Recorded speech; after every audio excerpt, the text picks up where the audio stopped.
Aloha. Good morning and welcome to Hawaii Care Choices Healthcare Talk Story. I'm Tish Lopez, your moderator this morning. Thank you so much for joining us on this beautiful Aloha Thursday. Before we dive right in, I want to let you know that today's Zoom meeting is being recorded so that you and others may access it in the future. All of our presentations are available on our YouTube channel simply by searching Hawaii Care Choices. For those of you joining us on Zoom webinar, the bottom of your screen should look like this. Please click on the chat box and say aloha to everyone here and let us know where you're joining in from. Healthcare Talk Story is now an interactive presentation. We will be asking questions throughout the entire presentation, so please use the raise your hand button to send us feedback. Lastly, click on the Q&A box at any time to submit your questions to our panelists. To all of those watching on Facebook Live, thank you so much for joining us and aloha. Please use your comment box to say aloha and let us know where you're joining in from. Feel free to chat in questions as well as share your reactions with us during this talk story using your reaction buttons. We love to see the hearts, thumbs up, and even that care button. Again, the talk story is an interactive presentation for you as well, so just use that comment box to submit your answers. We are doing polls today. For those of you watching on Facebook Live, you will not be able to see the polls pop up, but we still want to hear from you. Again, go ahead and use that comment box to submit your answers. Everyone is welcomed in the fully engaged Zoom presentation next month. Just email me at lopez@hawaiicarechoices.org and I will send you the link. Now, polling is very simple. A question will pop up similar to what you see on the screen. Please make the selection you think is best and submit your your poll using the bottom button there. Just to kick things off and get everyone comfortable, I am going to share an icebreaker. All right, there's our wonderful icebreaker bell. And on top of your screen, you should see a question. If you were one of these mythical animals, which one would you be? A dragon, a unicorn, a mermaid, or a sphinx? Again, no right or wrong answers. Choose the best one or what you identify with the most and click submit. I see everyone is getting in their answers. Oh, some of you are changing your answers. That is totally fine as well. All right, I'm going to go ahead and stop the polling here and share our results. So 38% of you said dragons, 33% of you said unicorn, 24% said mermaid, and 5% said sphinx. Wonderful. That is our polling for today. Super easy. So glad you guys got that. All right. Now I would like to introduce you to our speakers today. We have Lonnie Weigert, Community Relations Manager for Hawaii Care Choices, and our wonderful presenter on all of our presentations. If any of you have heard Lonnie speak, please send her a comment, hello, or chat aloha and give her some hearts. Aloha, Lonnie. Aloha, everyone. Thank you so much for joining us. We also have two special guests joining us for a second time this morning, and we are so glad to have them back to talk story with us. Our first guest is Mayor Mitch Roth of Hawaii County. Aloha and welcome, Mayor Roth. Aloha, everybody. Aloha. Our second guest is Dan Brinkman, East Hawaii Regional CEO of Hawaii Health Systems Corporation and Hilo Medical Center. He will be joining us a little later on in the presentation. This morning on Talk Story, we will have Mayor Roth update us on his plans for our immediate future. With the pandemic still looming, we will hear what his recommendations is in learning to live with the pandemic. Next, we'll have Lonnie Weigert answer a big question. How do I know if palliative care is right for me? She'll explain how palliative care could boost your quality of life, reduce stress, and help your loved ones live well. Last but very not least, Dan Brinkman will update us on some of the key changes that are going on at Hilo Medical Center that will benefit you. He'll also share a special tool that was created to quickly identify those living with serious illnesses who may be able to benefit from palliative care. I am so excited for all of you to be here on our talk story. Friends, please give a warm virtual welcome and a round of applause for Mayor Roth. Thank you so much, Mayor Roth, for being with us this morning. We have our pre-collected questions from our audience. And I'd like to just jump right in if you're ready. I'm ready. Awesome, awesome. So I'd like to begin with this highly anticipated event coming up, the Merry Monarch Festival. So with Merry Monarch Festival opening up to an in-person event, we all are very excited, but all of the attendees are required to be fully vaccinated to attend. My question is that a county request or is that purely the event coordinator's prerogative? So that is the event coordinator's prerogative. And you know, we, when we're looking at Merry Monarch last year, we had our emergency proclamations in place, but as of February 28th, we've removed our emergency proclamations. They did go through an event request form, and the way those event requests work is that the organizers put together what they're going to do, their emergency plans, they police their plans and everything. So they went out and they worked with someone to help them, and they came up with these plans. We initially recommended to hold back to 50%, and right now we've removed all of our restrictions. However, they are continuing to make sure that the Merry Monarch is a safe event. Wonderful, wonderful. I'm so glad to hear that. I know you touched a little bit on it just now, but what are the key indicators relative to COVID that really guide your decision on county restrictions going forward? You know, your next speaker, Dan Brinkman, has been, you know, a really great partner in this. Oftentimes I'm calling Dan and emailing Dan, asking the question, how are we doing at the hospital? I think the biggest thing for me has been what's happening with our healthcare providers. We know that we have a shortage of healthcare providers. What's happening at our hospitals? We know that, you know, there was a time when our hospital were struggling to get by, and that, you know, wasn't just for COVID, but for, you know, people who had heart attacks. Like I had a heart attack, where people were involved. We wanted to make sure that everybody was able to be safe, and so most of the decisions that we made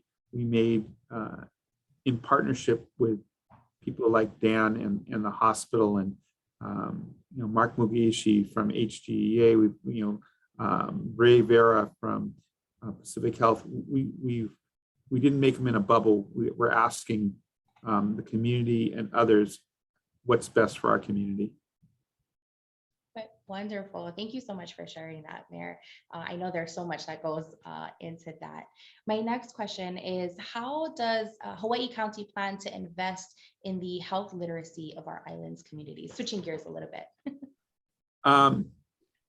You know, we've worked really closely with initiatives like Community First to help administer the literacy survey to get a better understanding of where we are versus where we need to be.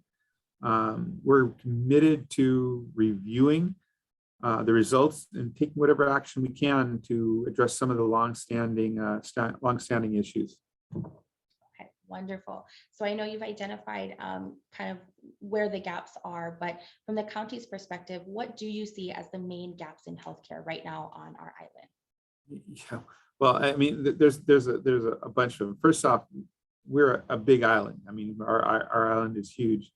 And, you know, just a personal note, when I had my heart attack, I was in Kona, and actually South Kohala, to better state where I was. Geography is big, and, you know, most places you can get to a hospital, you can get to some place if you have a heart attack, to a cath lab really quickly. It took me several hours, and I ended up having to go all the way to Hilo.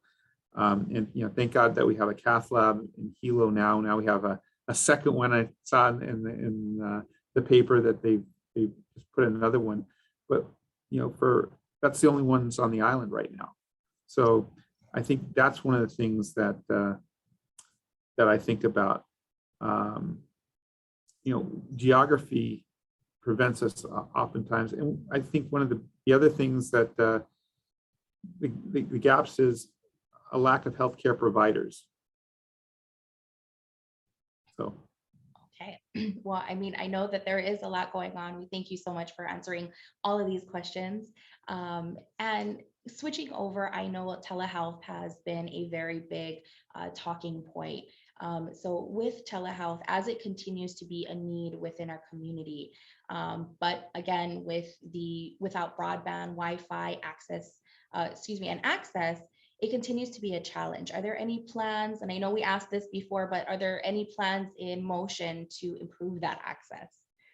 Actually, there's several plans in motion. First off, on a national scope, you know that the president has this package, you know, the idea of broadband for all. We are totally in support of that. On the state level, we've been working with the state and Department of Transportation to make sure that a lot of our areas that have the least amount of broadband access start getting that. So places like Ka'u and Puna, for example, we're trying to work together. And then on our local level, we have our research and development team that's working very diligently on broadband plans.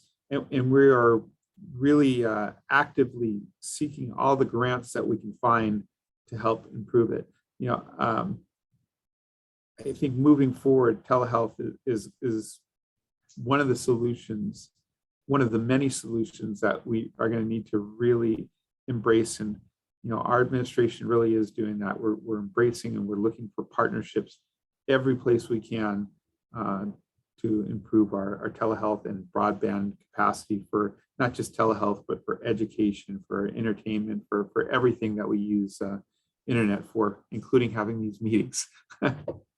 Yes, absolutely. I myself live in a very rural place where I have very limited internet. So it's just so nice to hear that there is work going on behind the scenes, and that we can have you update us all that it is definitely moving forward. My last question that I have for you this morning is, what are your top 2 priorities or challenges this year relevant to equal access for healthcare in our community? You know, I think probably one of the biggest ones is making sure that we get another hospital on the West Hawaii side of our island. There's a lot of talks that are going on in that regard. I believe that we are closer now than we've ever been.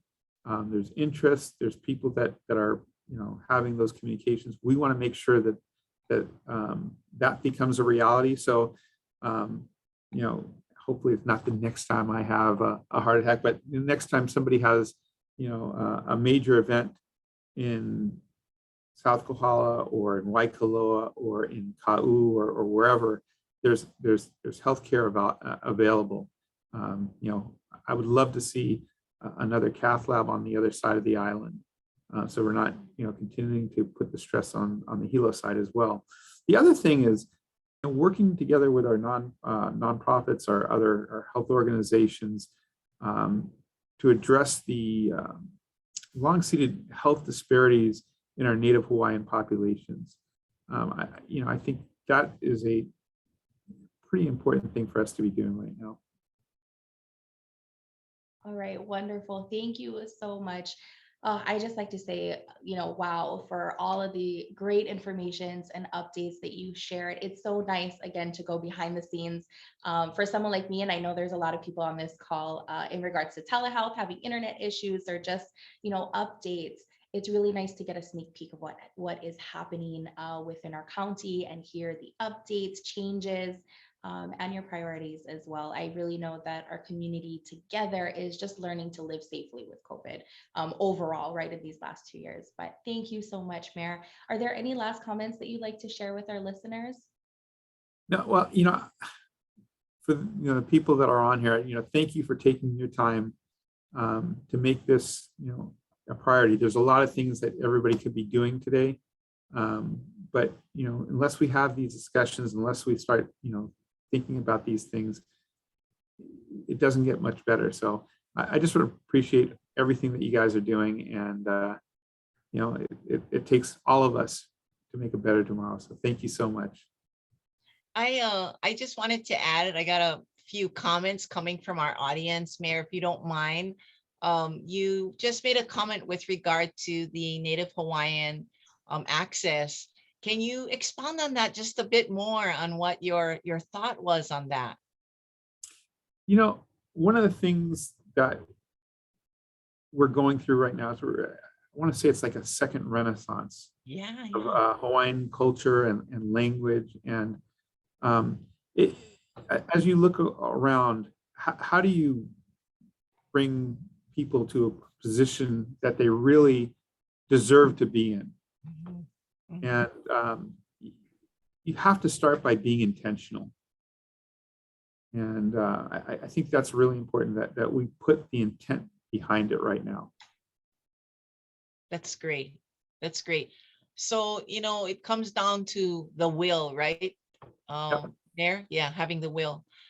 Another comment that we received is this Memorial Day, we plan to do our celebration of life lantern floating event. And, a lot of people, especially in the last 2 years, they've really experienced a lot of loss. And so the timing for an event like this is really monumental. You see that event with regard to any particular restrictions, you think, because it's completely outdoors, or it'll be, of course, difficult to do any kind of social distancing, but we know that the families really will want to come out in large volumes for that event. And I thank you for asking that question. I lifted our restrictions, and some people say, how can you do that? We're not through COVID. There's still people coming down with COVID. And one of the conversations that I had is our community really knows how to deal with this now. I don't think, it pains me sometimes when government gets in the way, like we had to get in the way and say, hey, look, we're putting on these restrictions. So as far as the government, I don't foresee the government putting restrictions on, these kinds of events. I do see people making it their kuleana to do what's right and what's safe.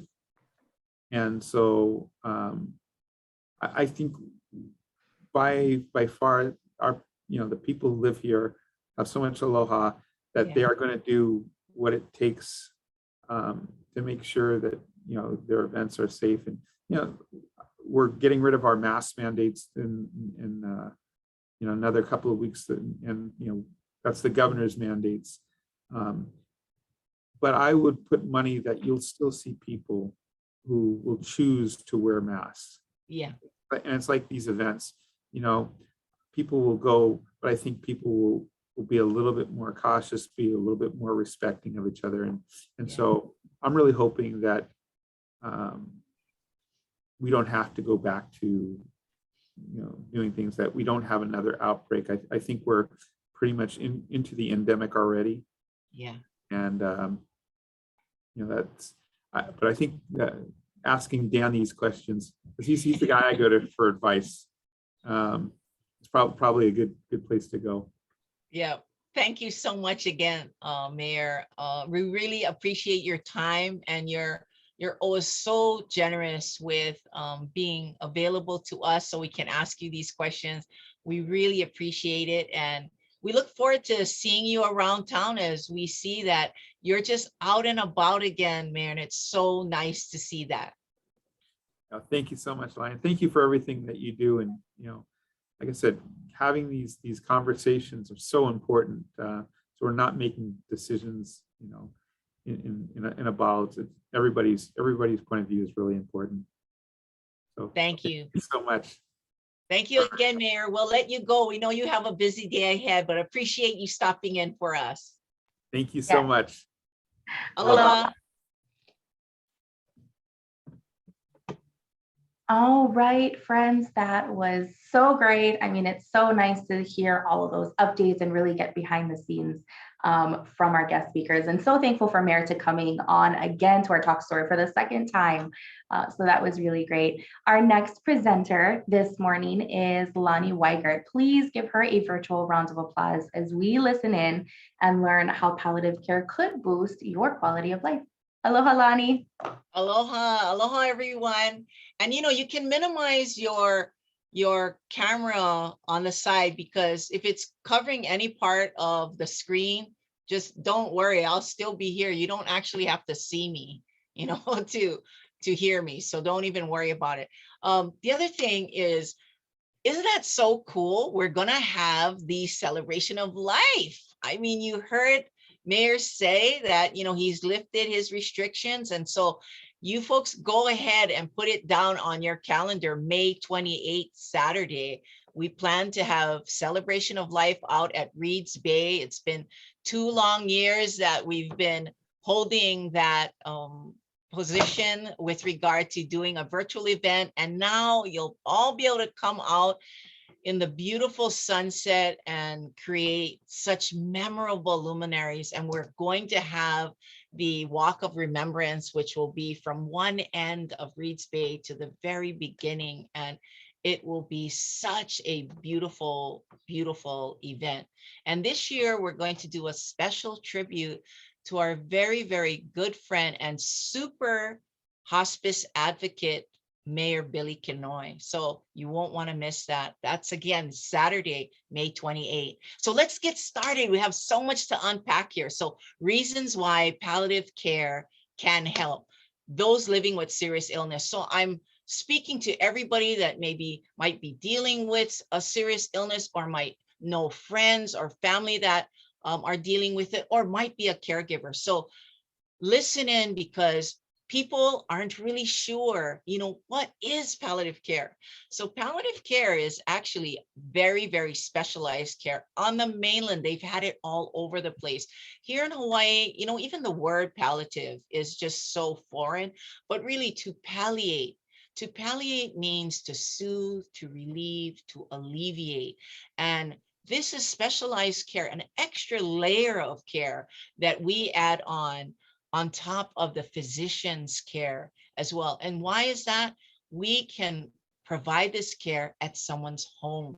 So it is even beyond the physician's offices, though we are connected to the physician to make sure that he or she is at the head of our team.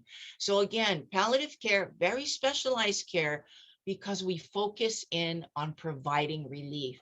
The goal is to just boost that quality of life. And really, the reason that happens, where we start to become depressed, etc., is because sometimes when we do not manage our pain or any of the discomforts that are happening due to serious illness, it really does affect our quality of life. And it definitely affects our entire family's quality of life as well.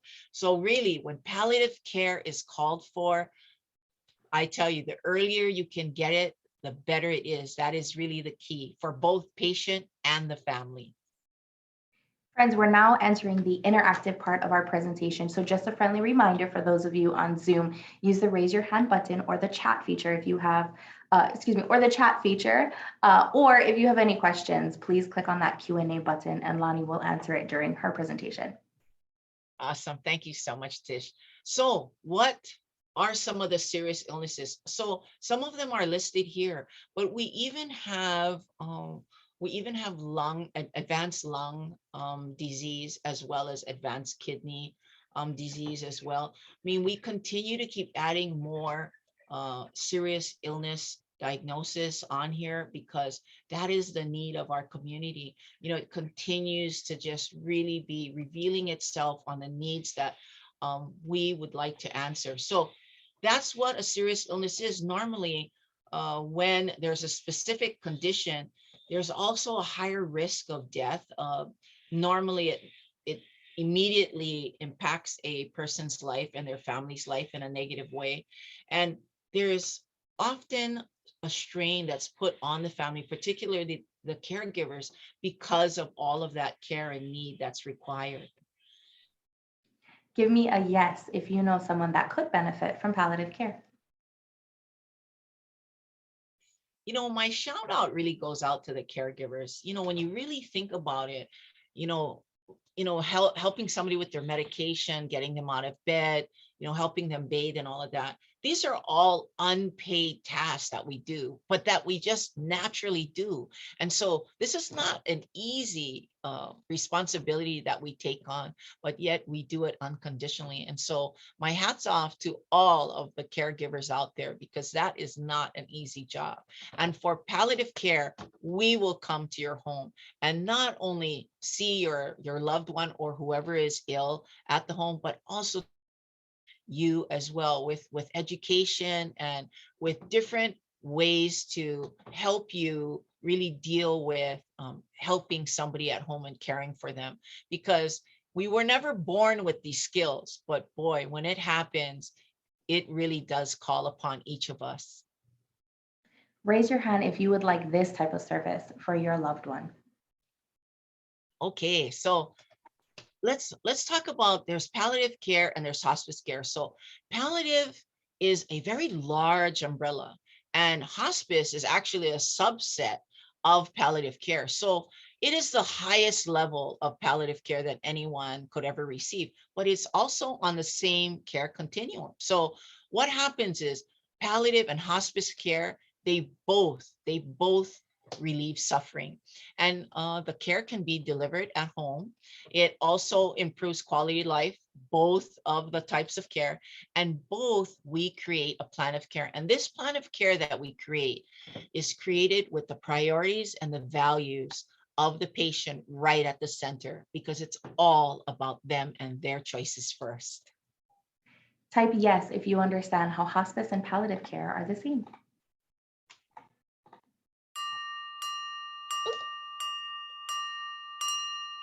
And there is our brain teaser bell. I am going to put our brain teaser right there on the screen. And your question is, how is palliative care and hospice care the same?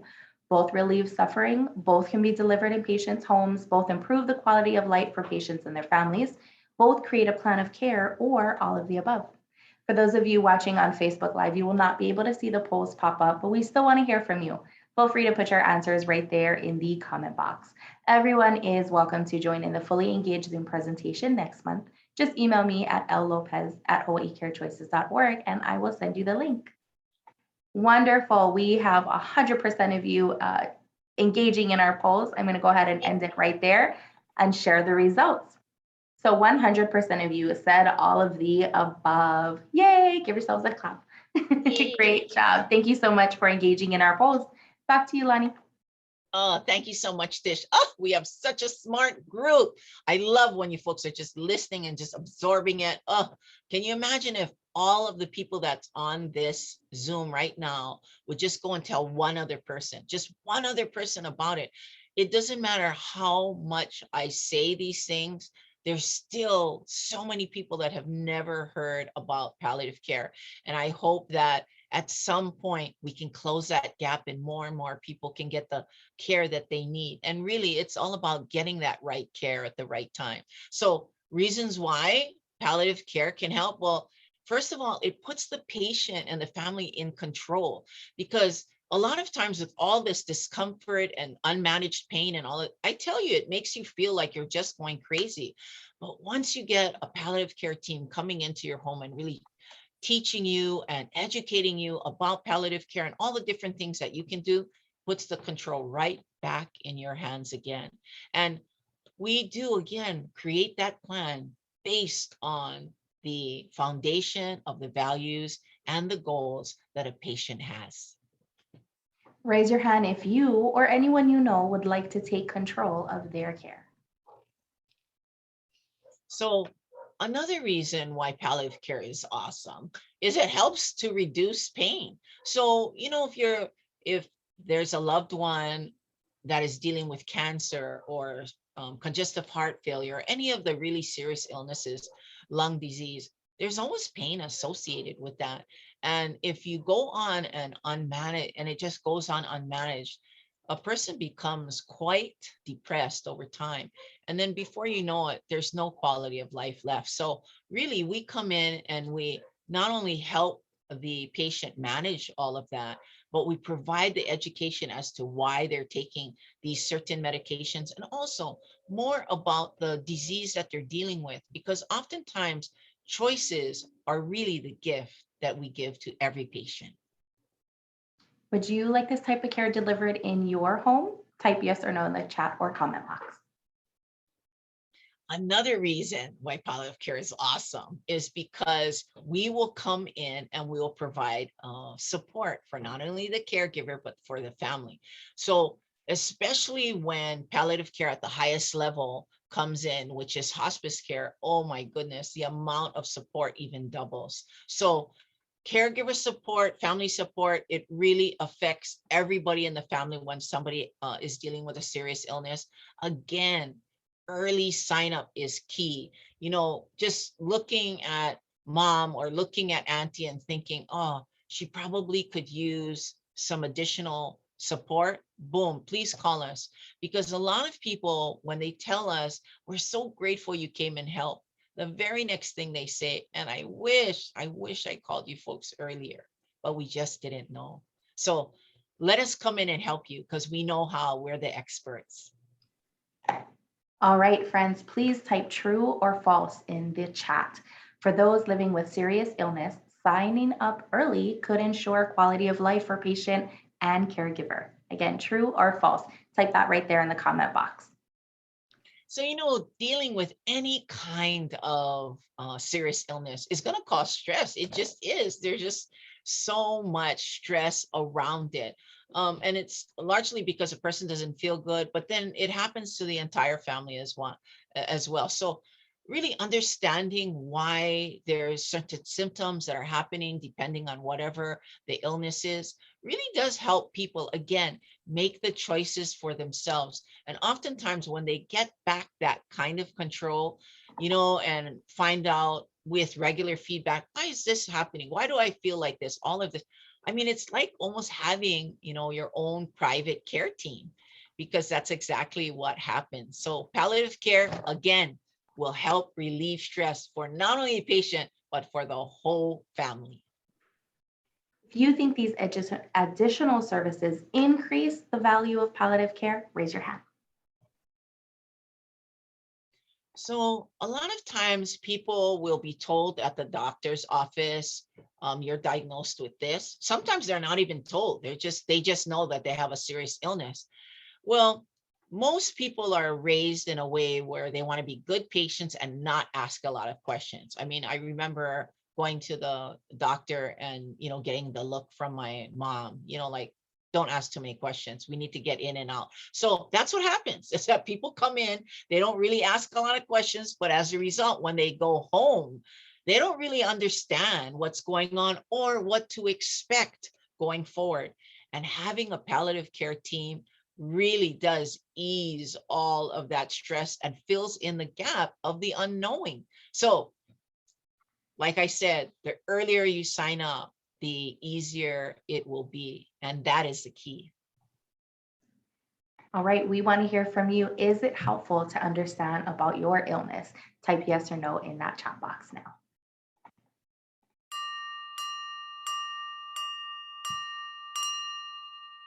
And there's our brain teaser bell coming up on your screen now. Is the question, early patient sign up ensures more support and quality of life for all. True or false? Again, as a friendly reminder, those of you watching on Facebook Live, you will not be able to see the polls pop up, but we want to hear from you. Feel free to put your answers right there in the comment box. Everyone is welcome to join in the fully engaged Zoom presentation next month. Just email me at llopez@hawaiicarechoices.org and I will send you the link. You can also visit our Hawaii Care Choices website and click on events and Healthcare Talk Story to sign up there. All right, looks like 100% of you again are engaging in our polls. How wonderful. I'm going to end it right there and share the results. 100% of you said true. Early patient sign up ensures more support and quality of life for all. Wonderful. Thank you so much. Back to you, Lani.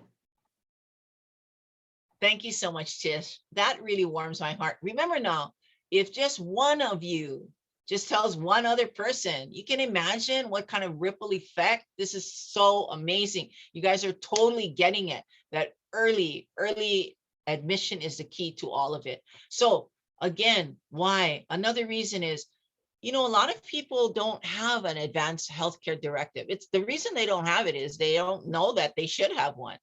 But it really is so important. And if you're not on palliative care or you don't need to be on palliative care, we have a wonderful, wonderful organization that helps people get their advanced healthcare directive done, completed. So anyway, normally a lot of people who either don't know about it, they're looking for a trusted agent to be the spokesman for them when should something happen to them medically. This is why an advanced healthcare directive is so important. So somebody can speak for you should you not be able to speak for yourself. Friends, we want to know, do you have an advanced healthcare directive? Type yes or no in that comment box. Thank you, Tish. So these are my very, very good friends, Community First Hawaii, and they do an incredible job with regard to presenting the healthcare directives presentation.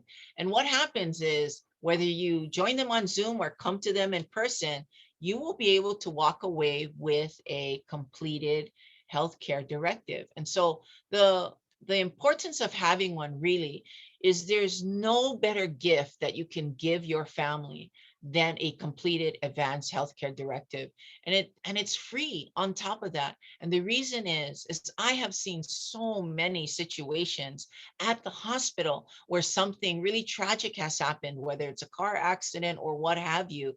And the family is now in crisis mode and they're arguing amongst themselves on, no, but mom would have wanted this. No, she would have wanted us to do this on it. But when you have the directive, what a beautiful gift where people are just making sure that they're following through with your wishes and they don't have to assume the burden of wondering what you might want. So again, this is really a big one, probably one of the best gifts you could ever give your family. So take a look at this information here. You can even put your phone right up to the QR code and get directed. You can take any of these phone numbers here. In fact, you can even take a picture of this slide and make sure that you follow up on these dates to get your advanced healthcare directive, or for someone who may not have one, go ahead and sign them up as well. Friends, for those of you who do not have a healthcare directive, I'm going to go ahead and put that registration link right in our chat box. So you can go ahead and copy and paste that as well if you want. But I would just like to say congratulations to all of you that chatted in and said, yes, you do have an advanced healthcare directive. We are so proud of you. You guys are an awesome group. Thank you so much. Okay, another brain teaser, Belle. We are just keeping you on your toes this morning. So where do I get my free advanced healthcare directive completed or updated? By registering online, calling Annie Mayetta or Sean Saito, or all of the above. Again, no right or wrong answers. Feel free to plug in the the answer you think is best and click submit. Everyone has been doing a phenomenal job at engaging in our polls. So yay, everyone. For those of you watching on Facebook Live, again, if you would like to join in on our fully engaged Zoom presentation next month, you can email me at lopez@hawaiicarechoices.org or find us on Facebook at Hawaii Care Choices, and you can watch us live every month, the 10th at 10. Third, you can also register on our website. So many chances to join our fully engaged Zoom presentation. All right, I'll go ahead and end the polling right there and share the results. So 100% of you said all of the above. Awesome. Back to you, Lonnie. Thank you so much, Tish. Oh, what an awesome group. I love you guys. Okay, more reasons, care coordination. So that's something that the palliative care team does. they'll come in, the registered nurse will help with the doctor visits. Normally, anybody that has serious illness, they normally are going to see more than one doctor. So they'll probably have their primary care physician, or maybe they'll go see their cardiologist or some other ologist. I mean, there's always more doctors involved. And so as a result, sometimes it gets overwhelming to really organize all of these doctor visits. So the registered nurse on the team, as well as the social worker, often help with really trying to organize and coordinate that. Sometimes the registered nurse may even attend a doctor visit with the patient to really help communicate and convey the things that are happening at home beyond the doctor's offices. And so that's why I'm saying this is very specialized care. You know, back in the day when people used to have their visits at home, that used to be the only way that they would get their care. And now this is even a more convenient and safer way to provide this care. So again, the care team comes to the home.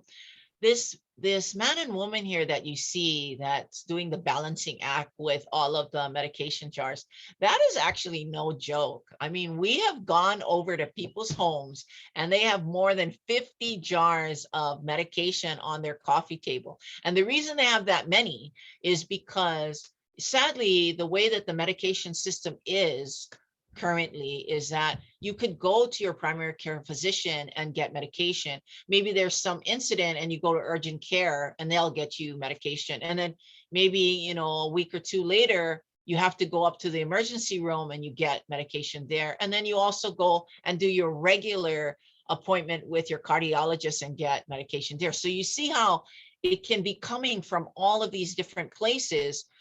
You know, when we would go to the homes, you know, right off the bat, the patient would have, gosh, maybe as many as 20 different medications that they're taking during the day. And so once we come and we do a medication review of everything that's in the home, we call the primary care physician and we find out exactly which medications this patient should be taking. And we find out that once we really, you know, nail it down to what they need to be taking versus what they have in the home, they might be taking 25 different medications, but really they only need to take 12.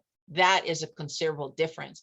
But right off the bat, 5% of their discomfort, well, whether it be swelling or sleeplessness, whatever, goes away. And the reason that is because a lot of the medication is counteracting each other. And so we're able to come into the home and do that. And that's why I'm telling you, this is specialized care. This is happening beyond the doctor's offices. And this is why this kind of care is really focused and specialized for the patient alone. So this is really great when we go to the homes and we see all of that.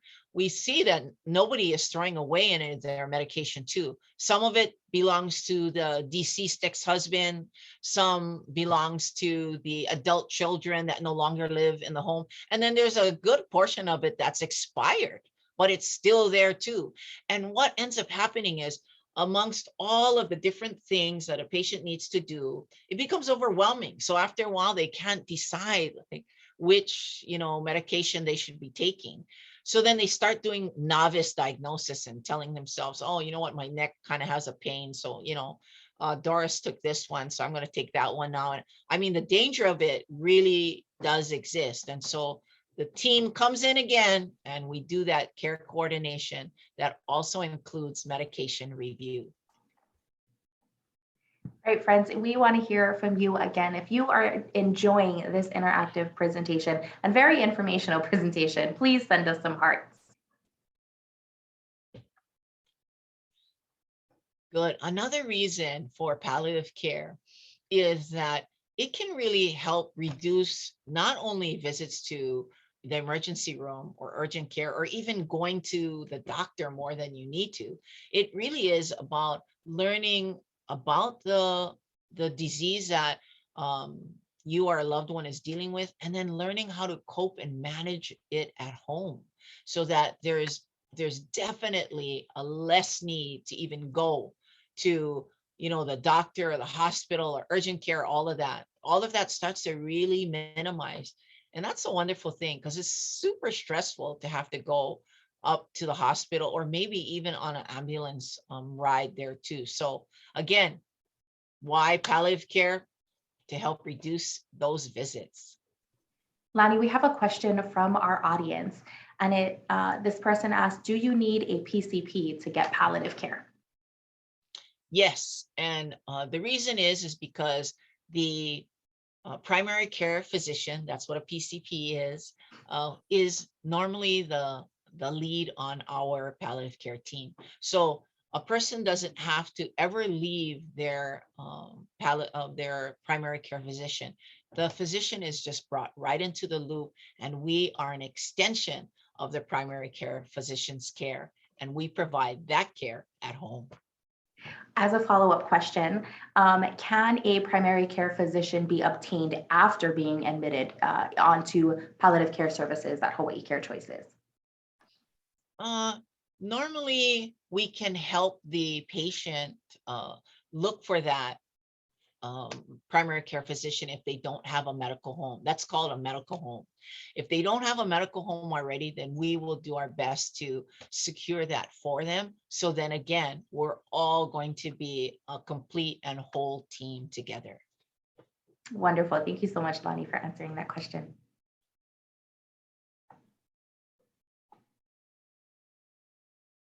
All right, so Pohai Malama. This is just the gem, the pearl of our community. Pohai Malama Care Center is in the middle of Hilo, and it really is built in a way that we wanted to treat everyone that came there in just the spirit of royalty. And so people come here. This is not a long-term care facility. It's not a nursing home. It is a place that somebody would come to if they are unable to manage their symptoms at home. So then they would come here, and they would be on hospice care when they came here. We would take care of them and really manage their symptoms. And as soon as we got those under control, then we would send them home. I tell you, this is the Mauna Lani of hospice for sure. And people that come here, the way it was built too is not only for the patient's comfort, but for the family's comfort too. I mean, people will come and actually stay in the room with their loved one overnight. And that really does bring a lot of comfort and peace to the patient when they're dealing with their serious illness as well. So people who have Medicare, they're able to come here under hospice care, but Medicaid is what covers the room and board. And then there are those who just private pay for room and board as well. Friends, please enjoy this short virtual tour of Pohai Malama. Welcome to Hawaii Care Choices Pohai Malama, a Harry and Jeanette Weinberg Care Center. This is a state-of-the-art short-term care facility designed to feel like the most beautiful home you've ever been in. A spacious living room to gather your entire ohana together. The meditation room provides a beautiful space overlooking the gardens to find solace and quiet contemplation. Nothing feels more like home than gathering the family for dinner around the TV, which you can do in the family room while the keiki play in the room next door. Each suite is designed for maximum patient and visitor comfort with sleeping areas for guests, private bathroom facilities, and each room even comes with its own private lanai overlooking the lawn and gardens.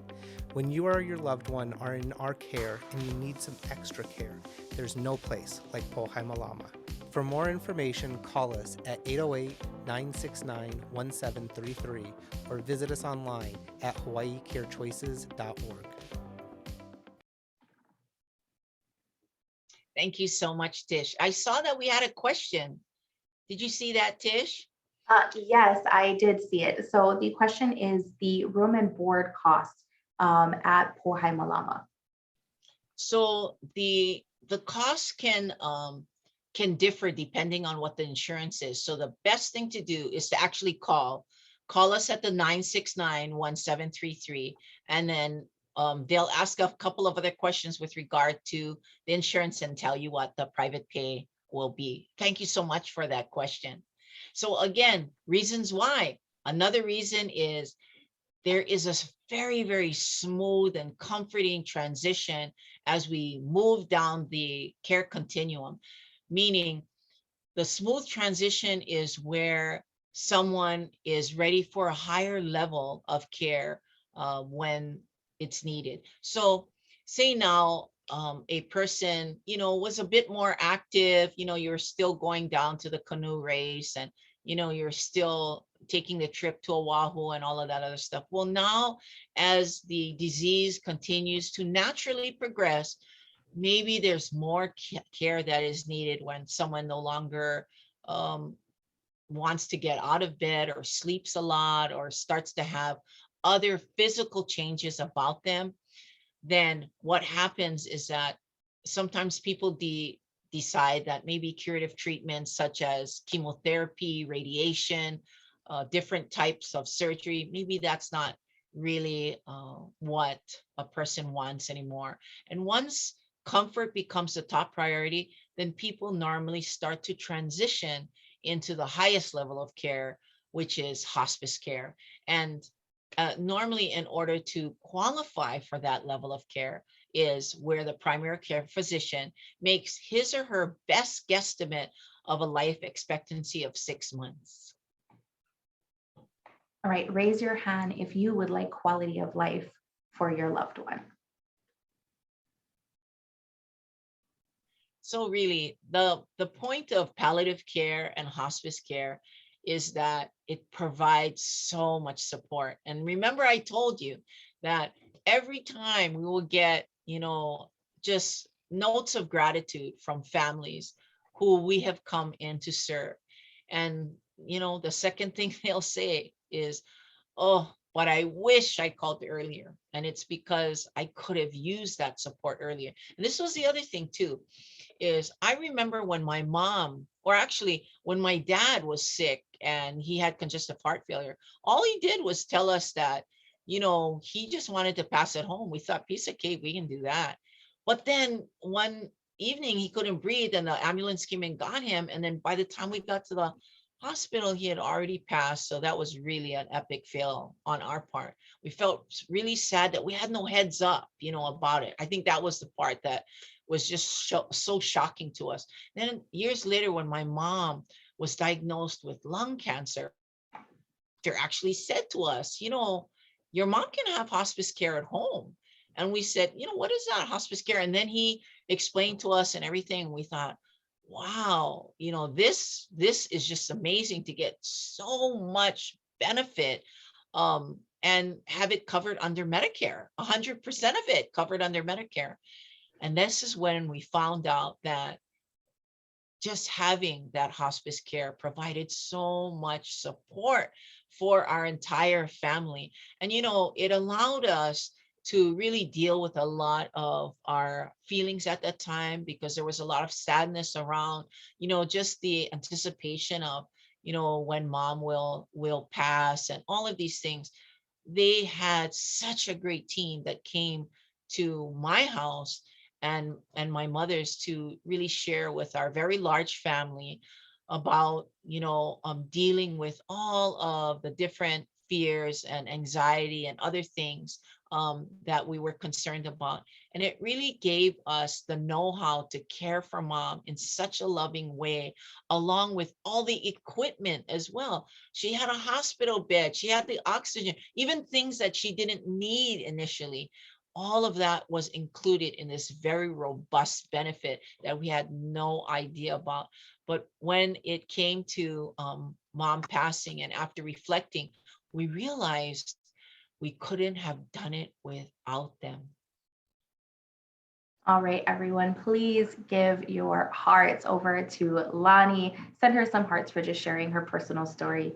Lonnie, I do have a question from the audience, and that is, if there is no primary caregiver living with the patient, are they still able to access the care? That is challenging on the initial request. But oftentimes we will find if there is anybody else that's able to come, whether it's maybe a daughter that lives, in another town that comes to visit their mom at a certain day every week, or even a neighbor. We try to make it work as much as we can, but everybody's situation is different. And so I wouldn't say we couldn't do it. I'd say we try to do it. Thanks so much, Lenny, for answering that question. And so here's our support team. Look at how many people. Now, this is when you have the highest level of care, which is hospice care. And really, hospice care, it's a philosophy of care, okay? Because sometimes people, they relate hospice with death or hastening death. But it's, on the contrary, it's really about relieving suffering. That's what hospice care is all about. And it has an amazing team that comes with it. And they come to your home. And that's what I found when my mom had hospice. I actually saw the difference where my dad had nothing. And my mom just reflected, oh my gosh, I really wish that daddy had gotten all this care. It's such a robust benefit. And the fact that it's 100% covered under Medicare, having hospice care at home, it's just a no-brainer. And we called on hospice when my mom was diagnosed with a 6-month life expectancy, but she lived well past that. And I completely attribute that to the intentioned loving care that she received at home from hospice. So believe me, don't wait. I wish I'd called them earlier. I wish that somebody had told me that, you could have brought on your mom earlier. And I wish that I did, because now I realize how much more of a quality of life that she had, and that she was made comfortable. So look at this whole team, the nurse, the physicians, social worker, all of that. And the areas that we service on this island are from all the shaded areas. So it's from South Point Road all the way to Lapahoehoe. And we go to all the places in between, which is Pahoa, Puna, all of that. And it is our absolute honor to be able to serve everyone. Again, early admission is key. Right, everyone, if you or your loved one needs care, please call us at Hawaii Care Choices, 969-1733. That number is now in your chat. So go ahead, feel free to take a picture or copy and paste it.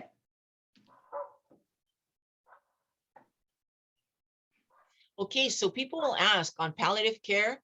For palliative care, kupu care, that is paid for by just, your universal insurance coverages. And some, may have Medicare and Medicaid, and then it will be completely covered, meaning it will even cover co-pays as well. So that's how palliative care is covered. It's covered by the universal insurance plans that you already have. Friends, raise your hand if you understand how palliative care is paid for. And here we are. This is our service areas. Again, our mission is to improve the lives of those we touch by offering our support, our guidance, and really our compassionate care for your body, mind, and spirit. It's have this mission. We really believe in it. And we live it every single day. And like my mom was saying to me that, she really couldn't believe how wonderful all the services were, that she wanted me to go on and tell all the neighbors in our Hawaiian homes area about this wonderful benefit. And I told her, well, I think it's a good idea, but it's a little awkward for me to go out there now when nobody really needs the service. So she said she totally got it. And she said, but you know what, when somebody does need it, I want them to know. I don't want it to be like daddy where they didn't get it, and how I got all of it. And so I said, I'll do my best, Mom. And so now I come to all of you, not because this is my job in any way. I come to you because I had promised my mom that I would, and I continue to live that promise each and every day. Thank you so much, Lonnie, for sharing your personal story, but also for the explanation of palliative care and hospice care and how it could help. I'd like to thank everyone who engaged with us, and I hope you all learned something new today, and you guys all stuck along. Thank you. Just a friendly reminder, if you have any questions for any of our presenters, feel free to use the Q&A box down below. Okay, we are moving right along on this beautiful Thursday morning, and we'll switch gears a little bit to hear from our second guest speaker, Dan Brinkman. He is the East Hawaii Regional CEO of CEO of Hawaii Health Systems Corporation and Hilo Medical Center. Aloha, Dan. Aloha. Thanks for having. Thank you so much for joining us this morning on our Healthcare Talk story for the second time. So thank you. Welcome back. Oh, sure. Glad to be here. Glad I didn't screw up enough the first time that you wouldn't invite me back. So. Absolutely not. We're so excited. I have just a few questions that I just want to dive in. There is a lot of current construction going on at the hospital, and I am just wanting to ask, can you please tell us what we can look forward to when the construction is all done? Well, then there's no quick answer to that because many of you are familiar with how the state builds things. You have plans and then you have to piece together your funding, and there are lots of variables in between. So if it sounds like that I'm kind of hedging my bet, I'm telling you what it's all going to look like at the end, I don't quite know. But what I can tell you is what I think in the near term that I think the probabilities of completing are pretty high, and then also some of the things that we plan for. So if you drive up Wainui, I think you can see the office building that has been built or attached to the old VA clinic there, and also what was formerly Hawaii Pacific Oncology. So what it is now, we've kind of rebranded it. It's East Hawaii Health Cancer Center, and the new building, the first floor will be a new infusion and medical oncology center for cancer patients. So they have a much better space, a much more room to grow because we're growing our cancer services. And then the top floor will be all offices and exams to basically have housing for our new services. Inside the hospital, if those of you who come, the lobby is being completely redone, and not just for aesthetic purposes. We're adding pharmacy, retail pharmacy, so it makes it convenient for those who come for clinic visits and so forth to fill their prescriptions. Also, people in the emergency room when they discharge, if you've ever been, you have to go to along to Walgreens on your way home, and generally it would be a lot easier if you could just fill right there. And for our inpatients, we actually want to set it up where we're able to fill your prescription. So when you leave the hospital, you can have everything there, and it makes much better experience. Our admitting area off the lobby also will be redone. And so those of you who check in, it'll be a nice, I think, a more convenient experience to check in for your procedure. And then for those of you who remember the cubby hole, it's known for its hot dogs. It's been there a long time.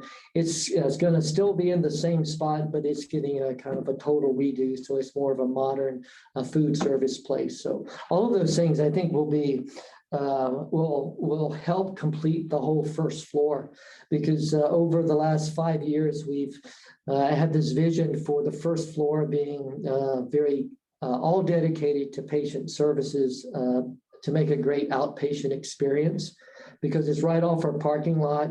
We started with the family residency program, and it's all these exam rooms and the services that are provided in that clinic. And then we added cardiology, and then we're adding in the administrative space, which is being also vacated. We'll have an orthopedic clinic there. It'll move from the second floor down. And our imaging services, which have been renovated along with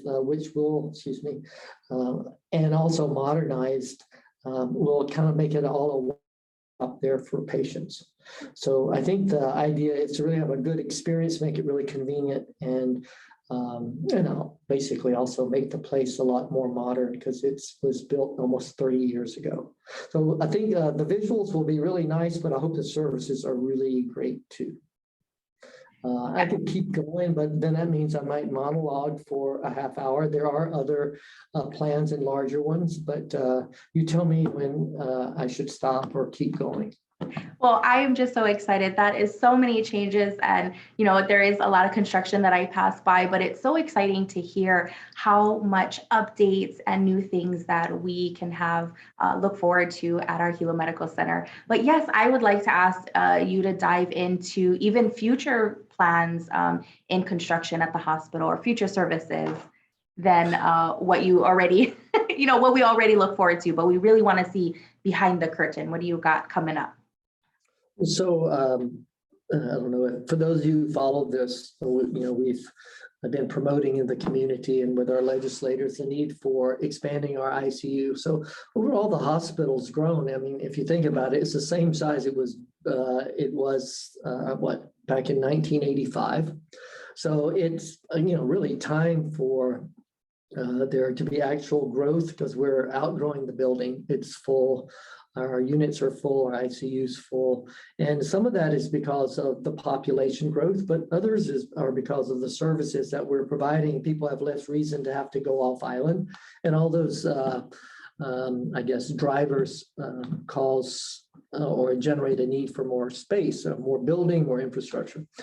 So we're planning to build, an ICU wing on the hospital, attached to the hospital, over our current physician and outpatient parking lot, because parking is really, everybody wants parking next to the building. And so you'll be able to park underneath the building, which in Hilo is a great thing. It rains all the time. And then the ICU will be on the second floor, and we're considering the finances and others, depending on how that works out, potentially a third floor, which would have more room for med-surg patients. And that project, I believe, is quite feasible. We have enough funding for the ICU portion of that. Thanks to CIP we got from the ledge last year for about $21.5 million. And then we also have been saving some money to put with that project. And then we're looking at the potential to put that third level on the building, but we're still in a decision-making process on that. That's a really high priority project for us because, again, we're full, the hospital's full all the time. So we're excited about that. I think the odds of us getting that done are quite high. You asked me kind of, what's in the whole plan. There also, I believe, is a need for us to improve the facility we have for moms to give birth. We talked about a family birthing center. There's been some stories on that. We don't have funding for that, but you have to have a vision and obviously a plan, and then you have to go after that. And those are further out in the years, but I do think it's something that potentially will be feasible. And what that would be is an add-on to that ICU. The next kind of in line, extending further out over the parking lot, would be an obstetrics or a family birthing center. And it would be a more modern design where a mom comes to one room, labors, has their baby, recovers, and does their postpartum stay all in one very nice family-friendly room. And it also allows us to be a little more expansive in the type of mother-baby services that we offer. Some moms want, a more holistic experience, more non-traditional, and others want very traditional. But right now, we don't really have the ability to offer choices. And so a family birthing center would offer our entire community choices. Again, that's further out, but we got to have a plan, and we're excited about it. And our goal around here is to not just have plans, but to get things done. I really love that. Thank you so much. There are just so much exciting changes. So any of you that are on the call, especially women looking to have a baby, that new obstetrics area would be so nice, as well as the ICU and everything.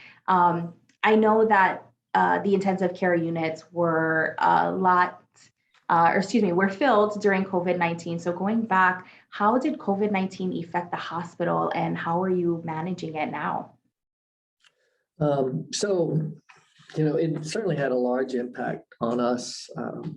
We went through 3 different surges, and probably the hardest one was the Delta surge. And bluntly, it was the most, lethal. Unfortunately, we had a lot of people that didn't do well and were very sick, and unfortunately, some passed. And that, I think, was very trying and traumatic, for a number of the nurses and caregivers and the physicians that worked in those areas. So that definitely has a lingering impact on folks. You want to, I think they were very happy to serve our community. It just was hard, and it went on a long time. And then when we thought, and we got this last Omicron surge too, and while it wasn't as people didn't get quite as sick, thankfully, the number of people was, it was tremendous. The hospital was quite full. So pretty much everyone has just been stretched out for a couple of years. And so we're dealing with some staff and nursing, I guess, burnout, and many hospitals, really almost all of them, are dealing with that too. I think that certainly has impact on how we go forward. We not only have to kind of reinvigorate our workforce. We've had a lot of healthcare providers really on our island and across the state and really across the country just kind of move out of the profession or move to out of the bedside area. So that, of course, requires us to have new strategies to recruit and bring in new nurses, to retain the ones we have, to pump people up and get them, I guess, re-inspired. So that absolutely is a big piece of the work that we have for the next couple of years. We are very much into hiring our local kids, some of them aren't kids, a lot of them really are, and I'm old enough to be able to say that. But we have an open offer to both our nursing schools to hire all their graduates. And what we want to do is to let them know right up front, we have kind of an open admission, and we for years have been running a nurse residency program, which gets people ready to work in the hospital in their different areas. And so they all have access to this. That doesn't mean, though, that they don't have to meet the quality bar. Acute hospitals aren't for everyone, but we want everyone to feel that they have an opportunity to give it a try. And I think that will help us with meeting some of our growth challenges, because we need more staff when we grow, but it will also help with making sure we support our current staff so they have enough here to care for everybody. So, I think that's probably the biggest outcome from COVID is the consequences on our workforce. And it also let us know what the shortcomings were in our infrastructure. We don't have enough physical space. We have patients, everywhere. And I think that the thing is that you always want to learn from your lessons, right? And be better prepared. So we're trying to take those lessons to heart and do a good job. Yes, absolutely. And that definitely shows the expansion of buildings and healthcare workers as well. So thank you so much. My next question, and I think you touched on it a little bit, but if you could just narrow it down to the 2 top priorities and or challenges that you had this year relative to patient care, what would they be? I think our 2 biggest challenges have been truly getting enough staff. Our hospital was full even between the surges because for a number of reasons.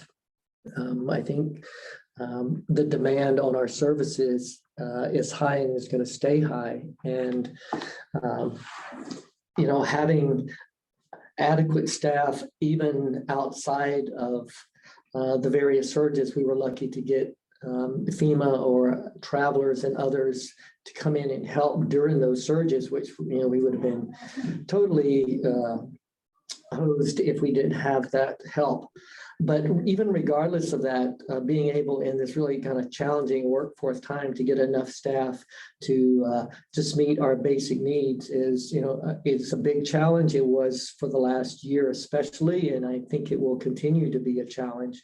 We always have some, what they call traveling nurses here to help. And I get questions sometime from the public is, well, why do you use them? But if you think about it, we're on an island and nurses all work these days in very specialized areas. You're not just a hospital nurse, you're an ER nurse just really can't pop over and do labor and delivery, and a labor and delivery nurse can't go and work on a med surg floor very easily. People have these specialties. And if we have someone leave, they go have a baby, they give us their notice and leave in 2 weeks. Well, odds are there's not another one of that specialty on island that's not already working for us. So what you have to do is then we bring in a traveler to cover the usual 2 or 3 months it takes to re-recruit someone, or in some cases, what we do a lot is we do a training program and train someone to move from one area to the other. So travelers are important. We generally have about 10 to 15% of our workforce are these, workers that come in and fill our gaps. And it's much harder these days to get them. The travelers were a big piece of how the nation handled COVID, but it's pulled people out of your regular workforce, and it's also made, I think, in some ways, the travelers much more expensive because of the high demand that they've been in. So this, staffing has been one of the biggest challenges. The other that we've dealt with this past year and probably will continue to deal with is doing growth well, right? You can have an idea you're going to grow a service and you're going to bring in providers, and that's wonderful, but there is a ton of work behind that to make sure that you not only have the provider, that they actually are supported and your operations are good enough. There's a great patient experience and a great outcome.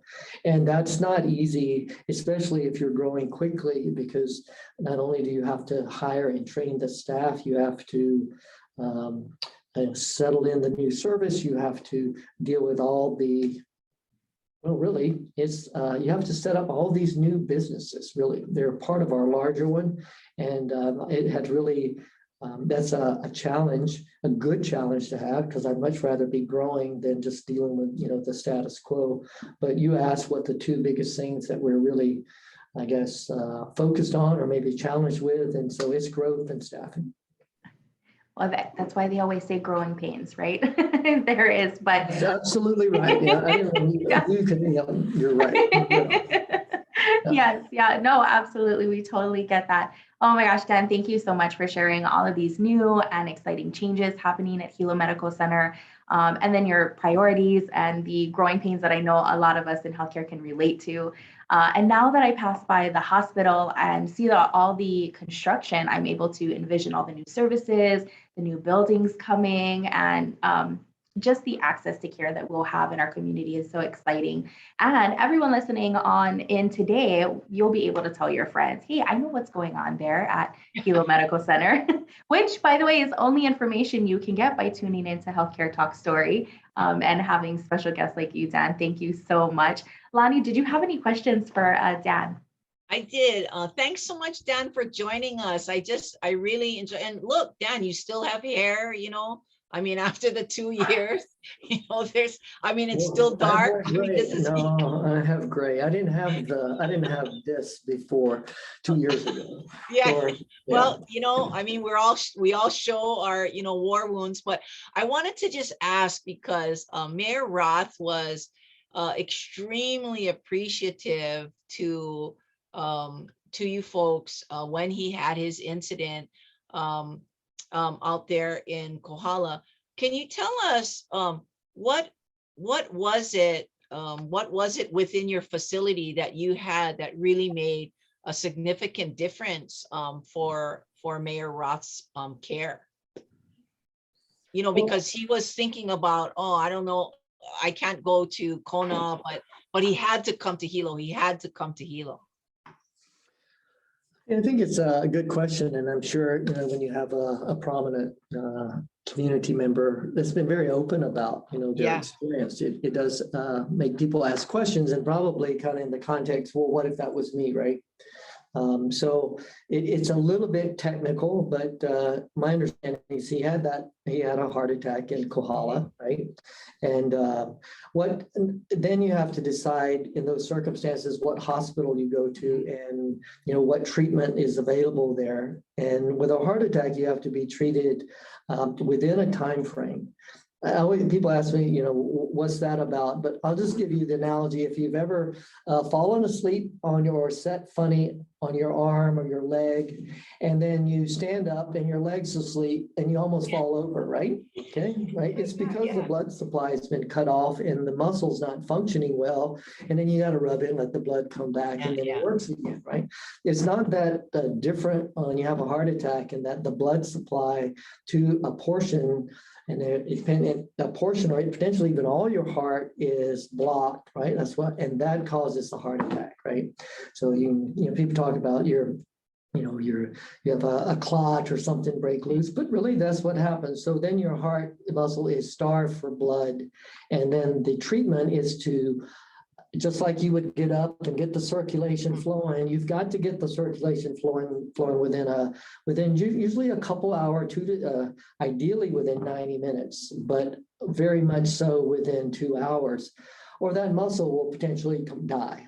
It won't come back. So even though you restore the flow, it's just been down too long, right? So if you're on island and so forth, the question is, where can you go to quickly get that muscle, that blood flow restored and that clot unblocked? So like if you're in Kohala at a critical access hospital, you can get a medication that it's a little like Drano. I mean, you got the plug and you pour it in and you look at it and you let it sit and you hope it kind of dissolves it and then it goes and then you turn the water on, right? Yeah. But you've all seen it though when you do the Drano and it don't work, right? And you look at it and it's like the water's not flowing. Then what do? Well, most of us either call the plumber or we mechanically try to open it, right? You'll put the snake down your drain or you'll plunge it or whatnot. Well, and I'm trying to put this in lay terms because without getting off to the healthcare stuff, but that's the other choice is, do you come to like Hilo where there's a cath lab where they actually put a catheter like in your wrist or sometimes in your groin and they bring it up. And basically, just like the snake in plumbing, they bring it to the blockage that they can see on X-ray, and they basically push through it, and then they open it up, and it restores the blood flow. So that's I guess, the best practice in the way to fix it, because they don't only stick a wire through it or something to kind of open it up. They put a mesh that expands and it holds it open, so it's permanently open. So like it's the fix. So if you can get that fix done in 90 minutes or less, people go home the next day. I mean, right? If you get too far out from that, your muscle starts to die. So the longer you have that muscle deprived of blood, more and more of the heart muscles affected. And then it's kind of, the longer it is, the more of the heart is affected and the poorer your prognosis is to get your full heart function back. And so that's why it's so important to do that. What Mayor Roth was pleased with is, so if you're in Kohala and you get the Drano and it doesn't work, the next step used to be they would arrange air transportation and fly you to Queens to get you in a cath lab. Well, in a lot of cases, that's 4 to 6 hours. So you're well past that window to save some of the heart muscle. Now, Mayor Roth being up in Kohala, unfortunately, he didn't get the 90-minute deal, but he did come down, I think, enough and get that definitive opening up to, really help his outcome. And I think that's what he's excited about. So what we've been doing at the hospital and we're getting much better at is if you're even on the west side and you have a heart attack and EMS comes to you, which by the way, all you guys, if you have a heart attack, don't, or you got the chest pain, don't drive to the hospital yourself. Call 911 because a lot of things can happen. They can treat you, let people know from the rig that you can't do in your car. Okay, just don't drive. And we have a lot of people, they drive in and it's like, oh man, that's a bad idea. But anyway, sorry for that. But what the EMS folks can do is they can put the leads on, see what type of heart attack you have. They can call an emergency room that can and talk to the doctor who can activate transport, because we're flying people in helicopter from that nearest hospital to Hilo, and then we can get you into the cath lab, and our cardiologist can open up your blockage and keep you from having permanent heart damage. And that's been the goal. There's a whole lot of work and people and resources behind that, but that's something I think this island should expect, and we should have this service, and people shouldn't die from heart attacks. They really shouldn't. I know that's a little different than maybe the past, but I think we're getting to the point where it should be very rare. So I hope that answered your question and kind of how that all works.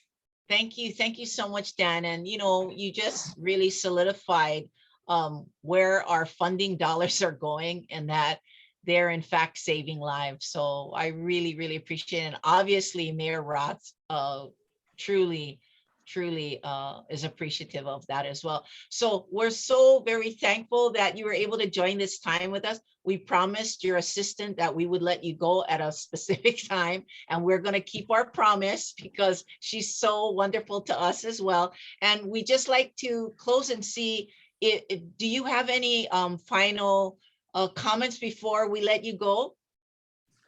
Yeah, I mean, I appreciate you guys hosting this, but I mean, and we didn't get into it today, but I do want to certainly advocate for your guys' mission and how we work together very closely. And, I'll just say it, and because I really do believe it, that, it's we're kind of in the business sometimes of, we're trying to fix these acute issues. But it is also so important about, how we manage the last parts of life. I personally believe it's as important of how you pass away as how you live. And I think we all have now the ability to have choices in that. And I really appreciate all your efforts out there to educate everyone. And we're really glad to work with you. Thank you so much, Dan. Thank you again. Thank you so much. Thank you for Okay. joining us. All Aloha. right, bye-bye. Thank you again. Bye-bye. Thank you so much, Dan. Aloha. Bye. Wow, there is just so many new changes and growth happening at Hilo Medical Center. That's so exciting that, they're bringing all these new things to our, little old Hilo town, right? That's awesome. That's so Yes. great. Well, I just like to say a big thank you for everyone who has joined us this morning for our healthcare talk story. Again, a very special mahalo to our guest speakers, Mayor Mitch Roth and Dan Brinkman, just for their valued time and helpful perspectives that were shared today in our healthcare talk story. If you have any specific questions about you or your loved one's situation, please reach out to us. We have a very helpful team standing by that will be so happy to answer your questions. Again, call us at 969-1733, or you can email us at care@hawaiicarechoices.org, or ask your doctor if palliative care is right for you. Our hope is that you receive the right care at the right time. For those of you joining us on Zoom, there'll be a quick survey that'll pop up on your screen. Please make the selection that you think is best for all 6 questions. And then please click the submit button. We want to let you know that this is anonymous and this survey will not be shared today. We would definitely love to get your feedback on the presentation today, and your output will allow us to gain just a better understanding of how we can better serve our community with presentations like these in the future, and even guest speakers that we ask to come onto the talk story. For those of you joining us on Facebook Live, please send us your thumbs up, your hearts, and if you enjoyed this presentation, send a mahalo and a thank you to our special guest speakers and Lani. All of you are invited to next month's fully engaged Zoom presentation next month, April 10th at 10 a.m. Just email me, lopez@hawaiicarechoices.org, or you could sign up on our Facebook page, our hawaiicarechoices.org website by clicking the events and healthcare talk stories. So many ways. And please, please tell your friends. There is so much information that is shared on our healthcare talk stories that we want them to see and hear it as well. I'd like to add thank you, Lonnie, again, for such a great presentation on how palliative care can help and how your personal experiences with it as well. I'm sure everyone just, gosh, it's always a heartwarming story to hear. I hear it all the time, but I know our guests that come on and just listen to it, they are so thankful for you sharing that. And while they're doing their surveys, I wanted to just ask you, one quick question. Is that what kind of challenges has COVID created for Hawaii Care Choices? I know Dan Brinkman touched on it a little about HMC, but how has it been for Hawaii Care Choices? Thank you so much, Tish, for that question. Actually, a lot of similar things with regard to what Dan shared, trying to now get to staff up to the degree that we can serve all of the people that would like their care at home. It's interesting, during the past 2 years, people no longer wanted to go to their primary care physician's office. They wanted to receive their health care at home, their regular health care at home. So it was quite a huge shift, and we were able to fill in the gaps. It's just like Dan said, when you're really faced with all of these needs, then you start to realize where the gaps are, and then you try to rally together to really manage that. And it's like Dan said too, growing well is a whole different thing, because we're expanding because there's so many needs out there, and that had everything to do with COVID, and then to actually manage that by looking for all the qualified staff that we need so that we can serve all the people who would like to be served at home. And so that's probably our biggest thing, was the expansion and growth that just exploded all of a sudden on the scene for the last 2 years. And without partners like Hilo Medical Center and Dan, it would have been really difficult for us to have come along this way. So we really shout out to Dan and his team on how they just really rode like soldiers with us as we continue to care for our community. Awesome. Thank you so much, Lenny. Are there any last words you want to say to our listeners? Yes, I just wanted to let everybody know, during these past 2 years, there's been all kinds of loss of routine, loss of life, loss of homes, people moved, all kinds of things, loss of jobs. And so I want you to know that we do have a community bereavement program, and please call us, even if you're not on hospice services. We do serve our community as well. So do not hesitate. Call our number 969-1733 and sign up for bereavement support if you need it, because it is provided to you free of charge. And we're just there for our community to make sure that when you folks need it, we'll give you that big warm hug.